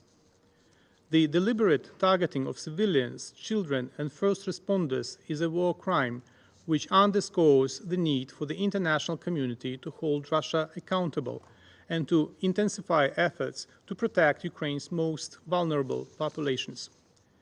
Humanitarian support is vital for Ukraine. We commend the work of the UN humanitarian team in Ukraine and express our gratitude to OCHA, UNHCR, IOM, UNICEF, UNDP, UNEP, UNFPA, and other UN agencies for their active engagement in addressing the ongoing humanitarian crisis. We also deeply appreciate the support provided by our global partners and donors. We call upon them, along with UN agencies and stakeholders, to keep Ukraine at the center of the global humanitarian agenda alongside other affected regions. Madam President, as long as Russia's war of aggression against my country lasts, the ordinary people will bear the heaviest burden. That is why achieving a comprehensive, just and lasting peace in line with the UN Charter remains a key priority for Ukraine, and I believe the entire civilized world. This vision stands in stark contrast to what Russia demands under the guise of peace proposals. It is a demand to capitulate and voluntarily surrender our sovereignty, and this will never happen. Does anybody believe that Russia is interested in genuine peace while claiming the territories it has occupied and even those it has failed to occupy? It is just testing the strength of the democratic world's resilience, or rather its weakness. And if such weakness is demonstrated in the case of Ukraine, the world should be ready for new waves of Russian aggression sooner rather than later. Moscow will restore its offensive capabilities and learn from its mistakes. And then it will attack again, especially if Ukraine can no longer serve as a shield standing in the way of Russian aggression. The pace of Russia's rebuilding its war machine will depend on how effectively the sanctions are preserved and enforced, or how many loopholes allow Moscow to bypass current restrictions. Fossil fuel exports are a key source of funding for aggressive regimes. In 2023 alone, Russia earned $188 billion from oil exports. Recently, our intelligence released a dossier on 238 participants in a shadow fleet of aging oil tankers. The shadow fleet consists of over 1,000 aging, poorly maintained vessels with convoluted ownership structures. With a combined deadweight of over 100 million tons, roughly 17% of the global oil tanker fleet, it represents a global challenge that literally fuels the Russian war. This shadow fleet is also a real ecological time bomb that could go off at any moment. This was demonstrated yesterday in the Kerch Strait, where 2 Russian tankers were crashed, with one of them simply splitting in half. This disaster caused an oil spill reportedly amounted to 4,000 tons of oil products. Given the poor technical condition of the Russian shadow fleet, the recurrence of such a disaster is only a matter of time if decisive action is not taken to deprive Russia of such a tool. Madam President, as we are approaching the 3rd anniversary of the 3-day military operation, it is obvious that Putin cannot defeat Ukraine militarily. Now he and his generals throw all available reserves onto the battleground in an attempt to grab more lands regardless of the losses. In October and November, Russian losses reach unprecedented levels, exceeding 40,000 soldiers per month. Remarkably, as follows from the Russian statements, these soldiers are dying in Ukraine's Donbass region in a war against the United States, not against Ukraine. Moreover, Russia claims it has been attacked by the United States. You may consider it to be nonsense, and you will be right, but such nonsense circulated most recently by Russian Foreign Minister Lavrov on the sidelines of the OSCE ministerial meeting in Malta, and serves as a calculated purpose. By publicly labeling Ukraine's allies as Russia's primary enemies, the Kremlin sends a message of intimidation. We could do to you what we are doing to Ukraine. Genocidal destruction of energy infrastructure, medium-range ballistic missile strikes. These are the tools to intimidate the free world and discourage it from supporting Ukraine. However, these threats reveal that Putin himself is driven by fear. In truth, he dreads engaging directly with Ukraine's allies. This fear will persist as long as our allies demonstrate unwavering resolve in supporting us, particularly by enabling Ukraine to dismantle Russia's aggressive capabilities, in particular on Russian territory. The only factor that may alleviate his fears is our own weakness and readiness to capitulate, and this will never happen. Putin's envoy may issue threats to this Council and indulge in the delusion of representing a superpower. However, the reality is starkly different. Russia's overextended neo-imperial ambitions are steadily unraveling. The Kremlin's intervention in Syria has culminated in failure, and the collapse of its ventures in Africa will follow. Putin's small victorious war against Ukraine will meet the same ignominious end. He knows this, just as he knows that his portraits will soon be reduced to rags, not only in Syria, but in Russia itself. The world must not succumb to the Kremlin's bluff. Peace can and will be secured through strength, for strength remains the only language that an aggressor comprehends. And I thank you. I thank the representative of Ukraine for their statement. I now give the floor to the representative of Lithuania. Thank you, Madam President. I have the honor to speak on behalf of the three Baltic states, Estonia, Latvia, and my own country, Lithuania. We also align ourselves with the statement of the European Union. Russia remains in blatant violation of the UN Charter, disregarding multiple UN General Assembly resolutions, including principles of UN Charter underlying a comprehensive, just and lasting peace in Ukraine, which was adopted in February 2023 with a majority of 141 votes. Russia also violates the order of International Court of Justice to immediately suspend all military operations in Ukraine. The suffering that Russia continues to inflict on Ukrainian civilians is intolerable. Contrary to its claims, Russia is systematically attacking the civilian population, often targeting rescue and humanitarian workers. In 2024, there were already over 280 incidents involving humanitarian operations and aid workers in Ukraine.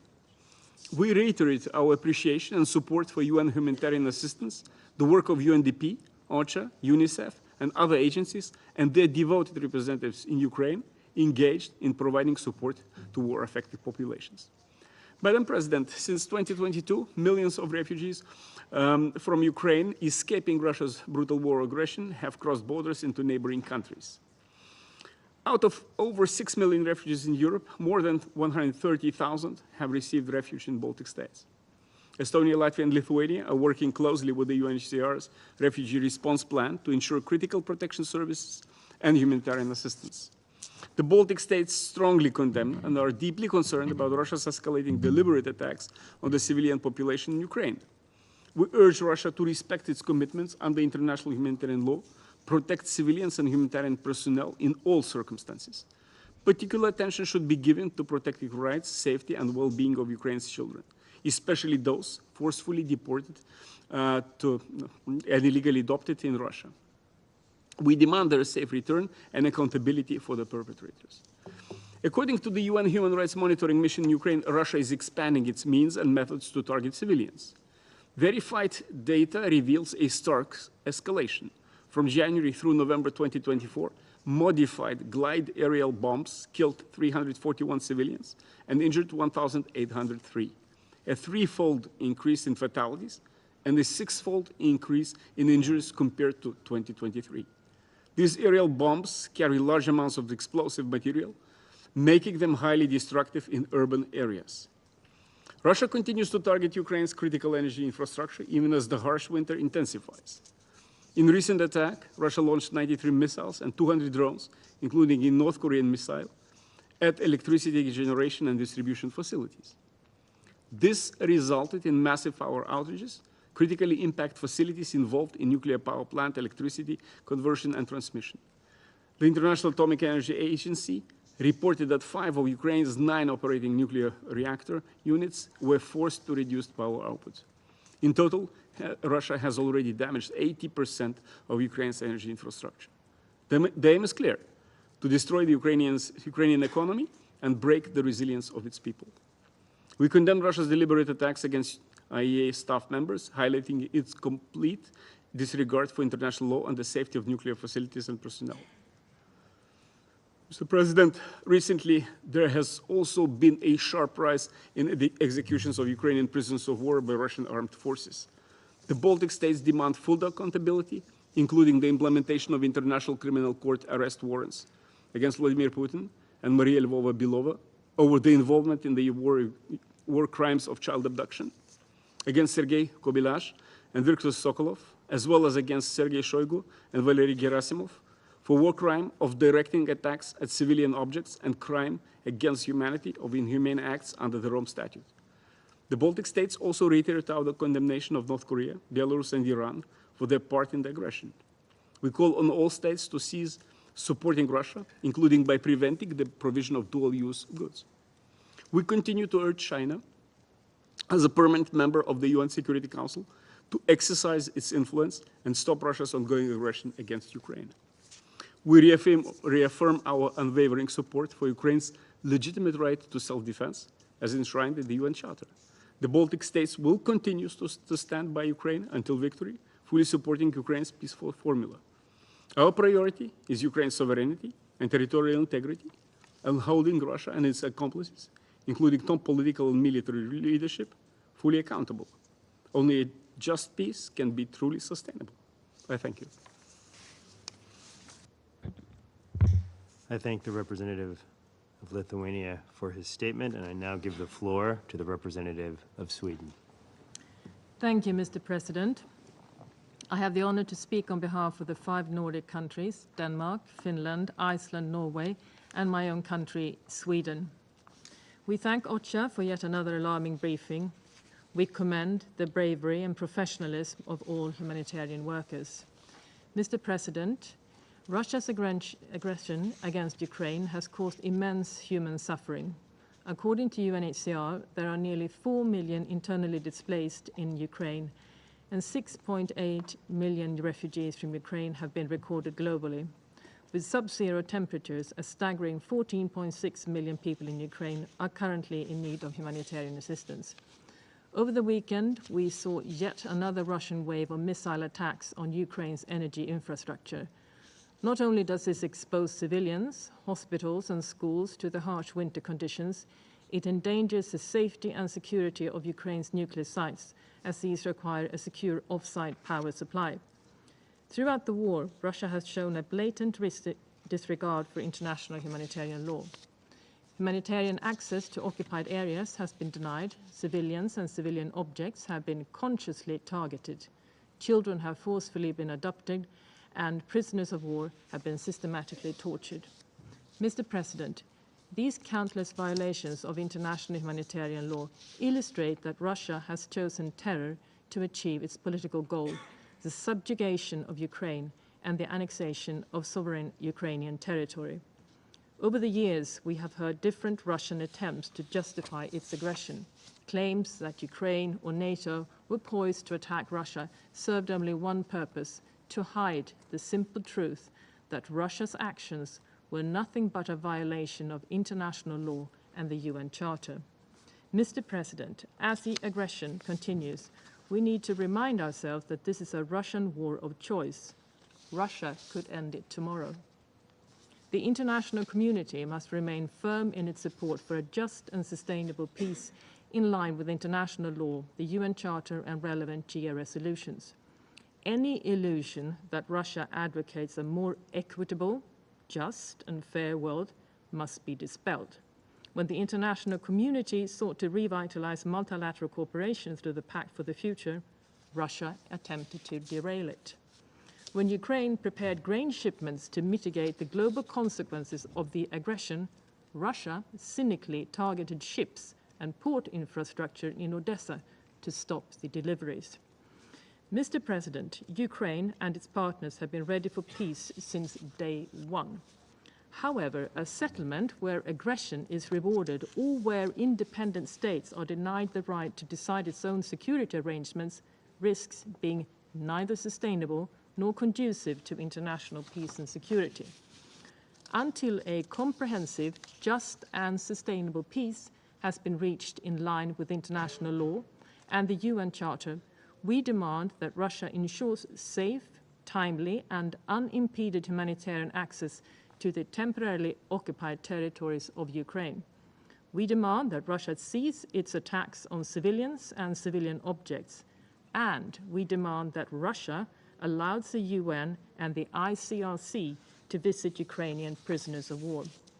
Mr. President, Russia's aggression and violations of international humanitarian law must come to an end. I thank you. I thank the representative of Sweden for her statement, and I now give the floor to His Excellency Mr. Stavros Lambrinidis, head of the delegation of the European Union to the United Nations. Thank you, Mr. President. Colleagues, I have the honor to speak on behalf of the European Union and its member states. The candidate countries North Macedonia, Montenegro, Albania, Ukraine, the Republic of Moldova, Bosnia, Herzegovina, and Georgia, as well as Andorra and Monaco, align themselves with this statement. I thank OCHA for its briefing. It reminded us of the devastating humanitarian toll of Russia's war of aggression. The EU commends the courage and professionalism of all humanitarian workers risking their lives to alleviate human suffering. Friends, in the coming weeks, many families in Ukraine would traditionally be celebrating the holidays together in the safety and warmth of their homes and loved ones. But for far too many, this period will instead be marked by mourning for lost friends and family members. For them, that is the reality of the illegal war. We once again call on Russia to immediately and unconditionally cease its large-scale and systematic attacks against Ukraine's civilian and energy infrastructure. Russia's plan to weaponize energy in order to pressure the Ukrainian people is unacceptable. This year, civilian casualties are at their highest level since the start of Russia's full-scale invasion. According to OECHR, at least 12,000 have been killed. Deliberately targeting civilians or civilian infrastructure is a war crime. These attacks also endanger nuclear safety and security, as nuclear sites need a secure off-site power supply. In the territories it currently occupies, Russia's large-scale human rights violations are well documented, including by the UN. We have also frequently heard in this chamber how Russia has cut off an estimated 1.5 million Ukrainians from humanitarian aid. We call on it to respect its obligations under international law in the territories it temporarily occupies and facilitate full, safe, and rapid and unimpeded humanitarian access. We are equally alarmed at Russia's treatment of Ukrainian prisoners of war and civilian detainees, as many others mentioned in this room. The UN has confirmed widespread and systematic torture and ill treatment, including sexual violence. There are numerous reports of executions by Russian forces. The European Union condemns prisoners' lack of access to the outside world and the denial of access for ICRC and other independent monitors. International humanitarian law, including the Third Geneva Convention, must be fully respected. We reiterate that Russia and its leadership must be held fully accountable for waging this war of aggression and for other crimes under international law, such as the ones I've mentioned. Humanitarian action in these winter months is particularly important both within Ukraine and among Ukrainian refugee populations in neighboring states. As is the case for all crises around the world, the EU and its member states continue to contribute generously. We call on all nations to step up their support as well. In Ukraine, we are providing an additional winter support package to repair damaged energy infrastructure, to improve connectivity within Ukraine and from the EU, and to stabilize the energy system. In line with a long history of support for mine clearance, we are also increasingly humanitarian mine action, taking into account that Ukraine is one of the countries most affected by landmines and that the risks to civilians, especially children, are amplified when these dangers are buried under snow and ice. We urge third countries to cease all assistance to Russia's war of aggression. This includes not only direct military support, but also a provision of dual-use goods and sensitive items that sustain Russia's military-industrial base. The EU strongly condemns the deepening military cooperation between the DPRK and Russia. the deployment of DPRK troops in Russia's illegal war of aggression blatantly violates UN Security Council resolutions. It represents a unilateral hostile act by the DPRK at the reckless invitation of Russia, with grave consequences for European and global peace and security. President, in closing, during these cold winter days and nights, our thoughts go out to the brave, resilient Ukrainian families suffering under an illegal and unprovoked foreign aggression and exercising their inherent right to self-defense.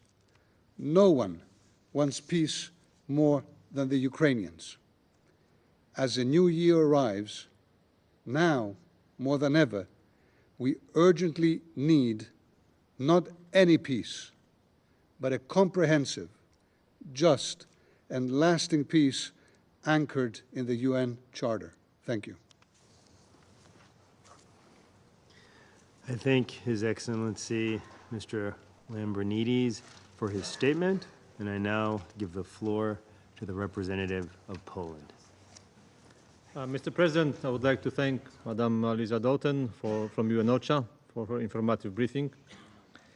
It is very clear that the humanitarian situation in many areas of Ukraine continues to deteriorate due to Russia's deliberate targeting of civilians and civilian infrastructure.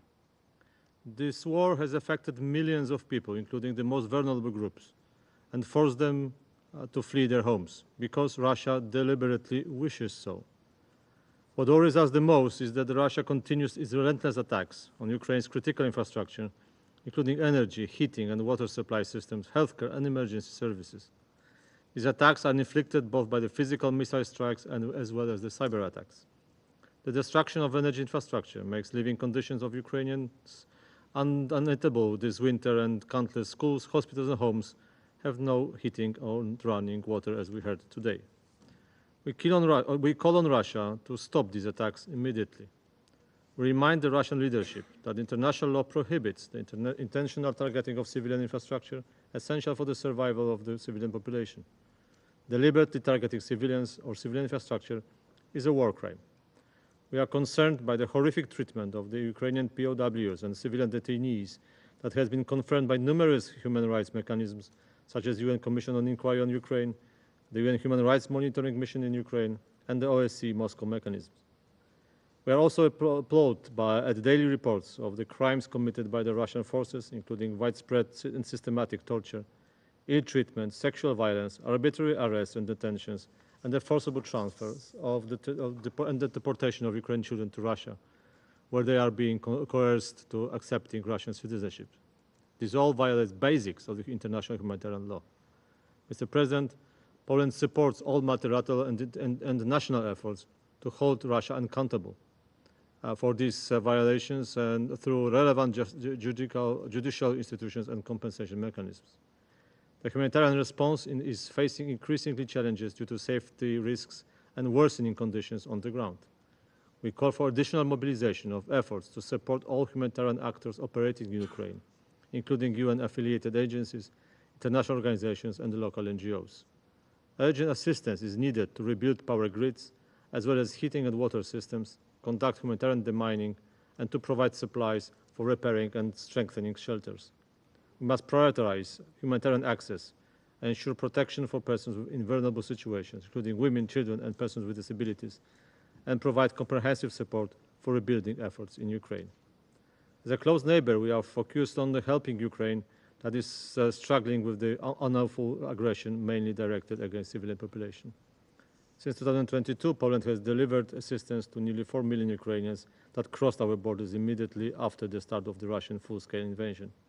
We have served as a medical, energy and logistical hub for the transfer of the EU aid to Ukraine and provided energy support before winter. We have also financially contributed to various programs and funds, including the Ukrainian Humanitarian Fund, UNHCR, UNICEF, WFP and ICRC. To conclude, Poland is fully determined and will not give up on elevating humanitarian crisis in Ukraine. We will provide further support to our neighbors in need. And I thank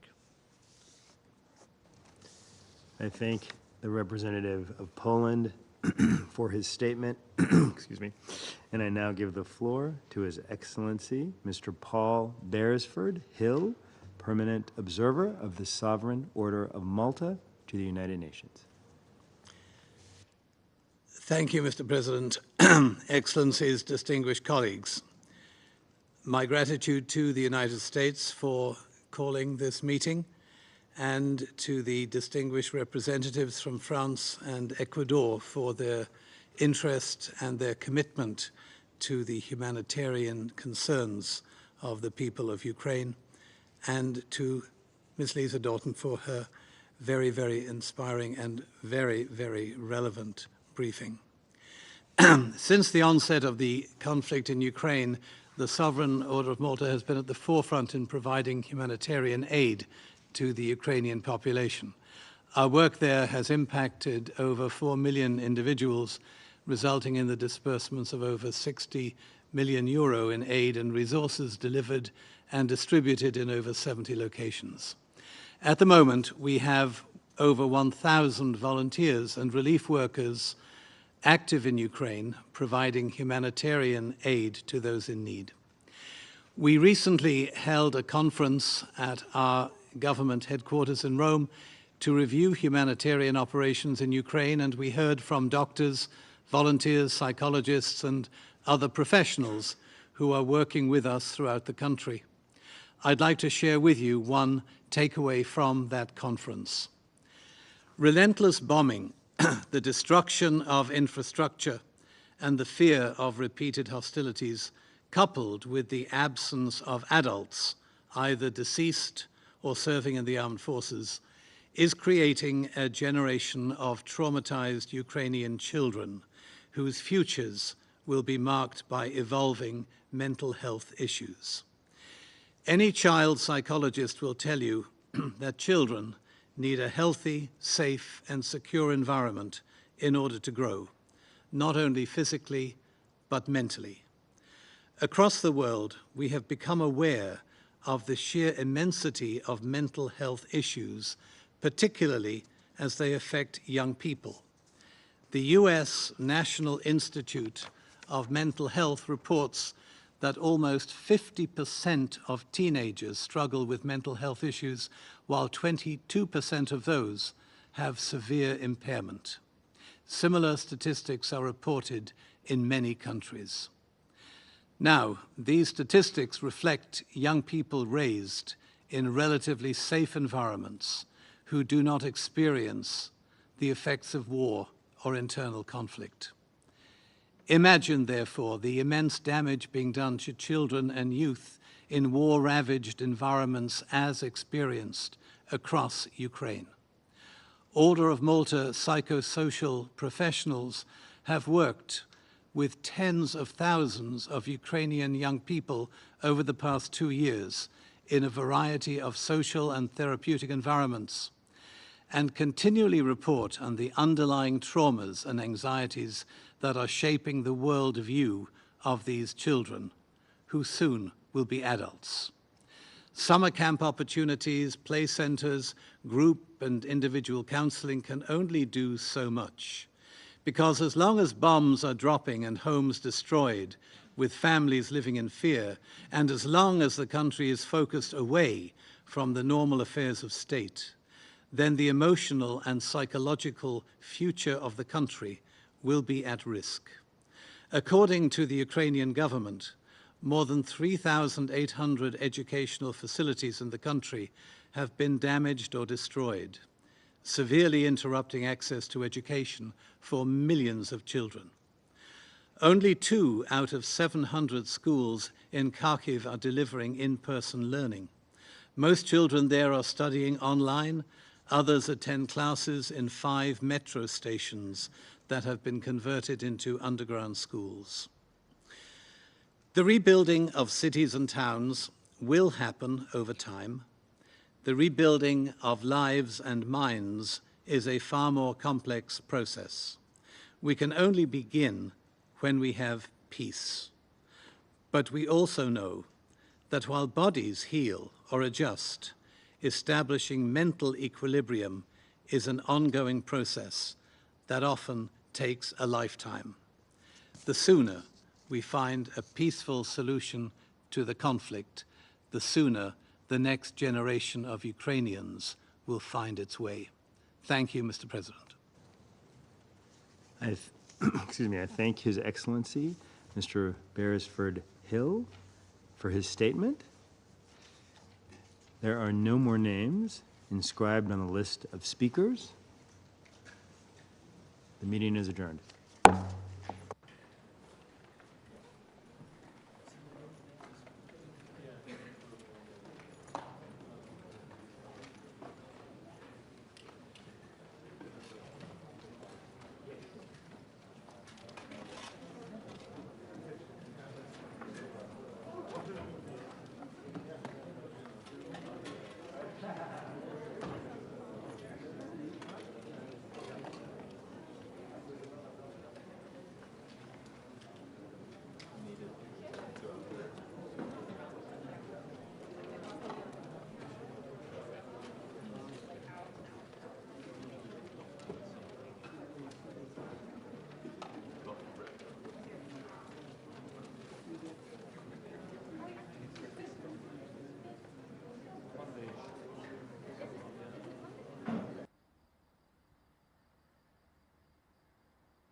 CalPawn.com donated $19.99 through Super Chat.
Wolf Neve donated $5 through Super Chat.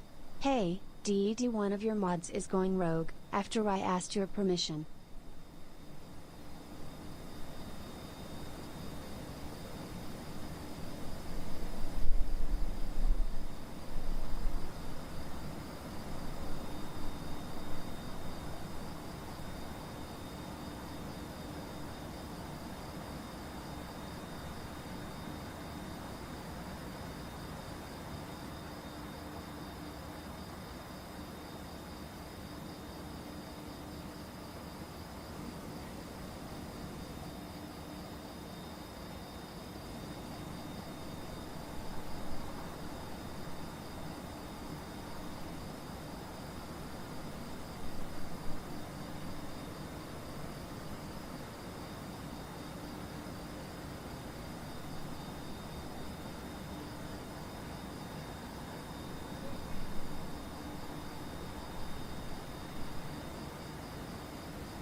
شو بوجه القطاع جاي بعد شركه شو اسمه الخدمات شو اسمه هذا عشان نقطع سباستان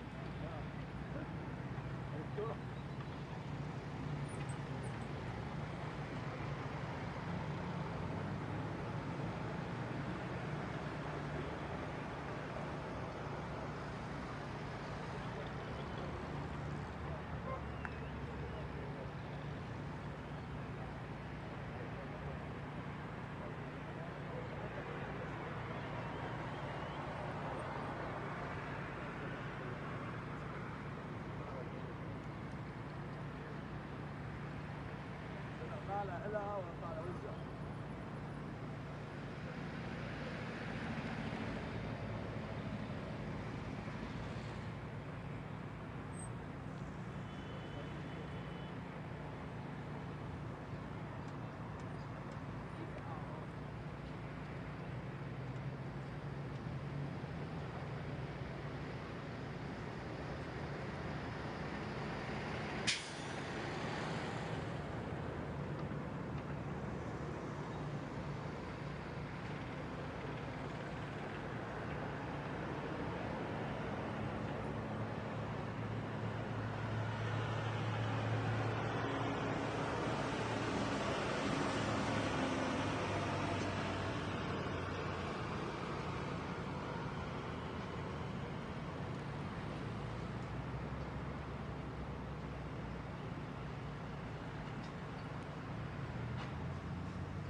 قربوا يا شباب هيك قربوا هيك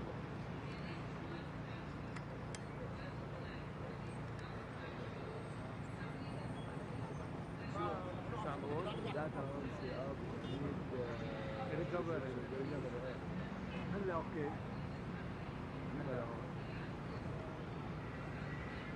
هون سات لا لا سات اوكي تمام نكمل الكارت حضور زيرو من اعمل له فورمات هلا عليه شيء لا ما عمل له فورمات عمل له فورمات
şu an النت. net.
كيف يا معلم؟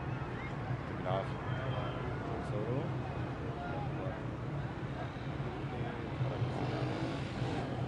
صراحة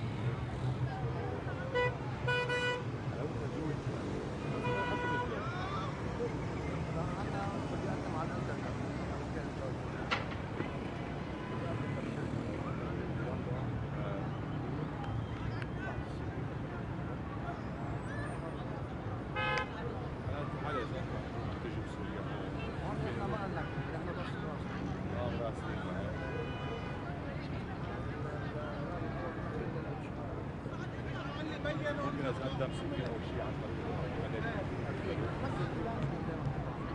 ممكن يا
بدي احكي عن تفسير يا شباب اللي قاعد يرجع يساعدهم زي الشباب يرجع يساعدون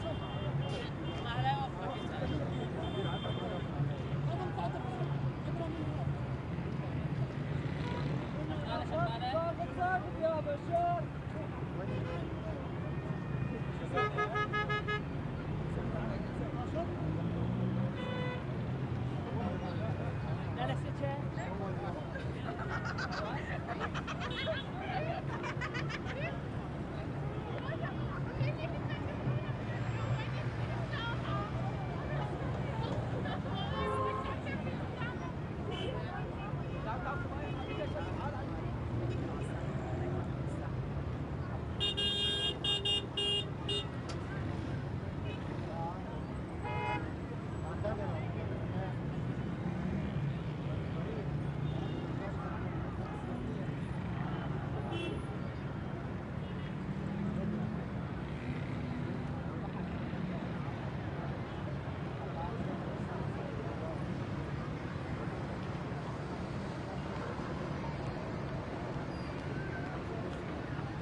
ايوه يا جماعه طلعت التلفزيون بحياة امك يعني عمل لها كيف